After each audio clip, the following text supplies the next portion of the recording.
एक घने जंगल में एक ताकतवर शेर रहता था।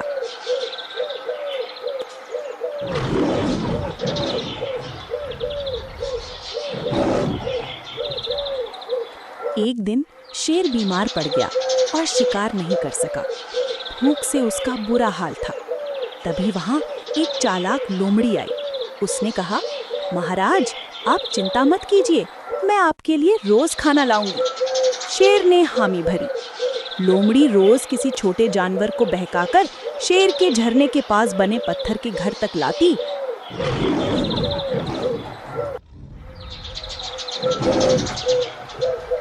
और शेर उसे खा जाता।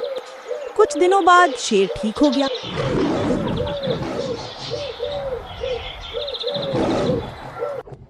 अजय, उसने योजना बनाई।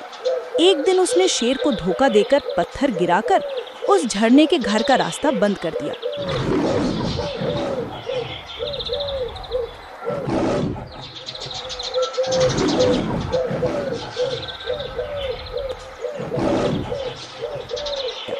शेर दहाड़ता रह गया और लोमड़ी वहां से भाग गई। जंगल के जानवरों ने लोमड़ी को उसकी चालाकी के लिए धन्यवाद दिया।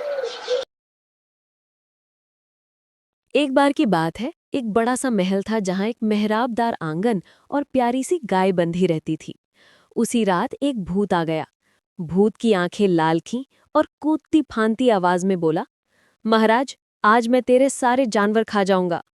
महाराज ने शांत होकर भूत की ओर देखा और कहा, मैं तुझे अपने प्राणियों पर हाथ लगाने दूंगा नहीं। अगर तू हमला करेगा तो मुझे रोकना होगा। भूत उसे हल्के में लेने लगा और आगे बढ़ा। महाराज ने बिना देर किए तलवार उठाई और भूत पर वार किया। भूत भयानक गुर्राहट के साथ लड़ने लगा, पर महाराज का साहस और धैर्य ज्यादा था। जब अंत में लड़ाई खत्म हुई, महाराज ने भूत को हरा दिया और दूर भगा दिया। फिर महाराज ने गाय के पास जाकर धीरे से कहा, डरो मत, मैं तुम्हें कुछ होने नहीं दूंगा। गाय ने अपनी बड़ी बड़ी आंखों से महाराज की ओर देखा, मानो धन्यवाद कह रही हो। महाराज ने उसे ढंक दिया और महल की ओर ले गया। एक बार की बात है, एक छोटी सी गांव के पास एक घना जंगल था। उस जंगल में एक बहुत ही शरारती बंदर रहता था। वो रोज गांव में आता, लोगों के फलों और खाने की चीजों को उठा ले जाता और पेड़ों पर चढ़कर हंसता। गांव के लोग उससे परेशान थे। एक दिन गांव में एक दयालु इंसान आया। उसका नाम था रवि। उसने देखा कि सब बंदर को भगा रहे हैं, पत्थर मार रहे हैं।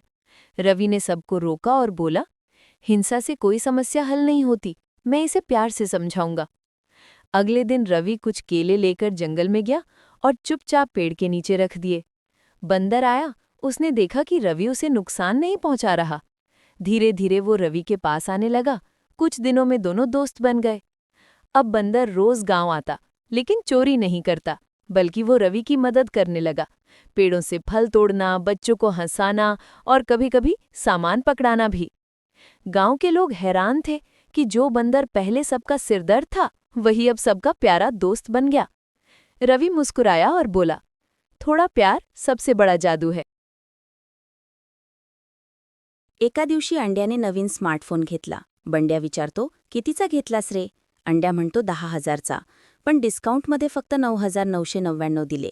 बंड्या हसत म्हणतो, वा, म्हणजे 1 रुपया वाचवलास. अंड्या अभिमानाने, हो, आता त्या पैशात चहा पिऊन येतो. थोड्या वेळाने दोघं फोटो काढत असतात. बंड्या म्हणतो, फोटो ब्लर का दिसतोय? अंड्या म्हणतो, अरे, कॅमेरा सेटिंगमध्ये ब्युटी मोड लावलाय. बंड्या, मग माझा चेहरा एवढा वाईट कसा दिसतो? अंड्या हसत, कारण ब्युटी मोड फक्त माझ्यावर काम करतो. थोड्या वेळाने मोबाईल हातातून पडतो आणि स्क्रीन तुटतो. बंड्या म्हणतो, अरे, आता काय करणार? अंड्या निर्धास्तपणे, काही नाही रे, मी स्क्रीन प्रोटेक्टर मागवला होता, पण तो अजून डिलिव्हर झालेला नाही. बंड्या म्हणतो, तू आधी प्रोटेक्टर मागवलास आणि मग फोन घेतलास? अंड्या, हो, कारण मी फ्युचर थिंकर आहे रे बाबा.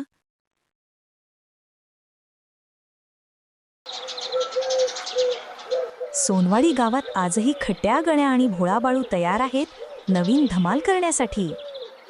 अरे गण्या, हा मोबाईलचं एअरप्लेन मोड काय असतं रे? अरे हो बाळू, ते म्हणजे फोन विमानात जातो आणि वरून नेटवर टाकतो. खरंच करे? हो हो, म्हणून सिग्नलवरती दिसतो ना एरोप्लेन, हा बघ.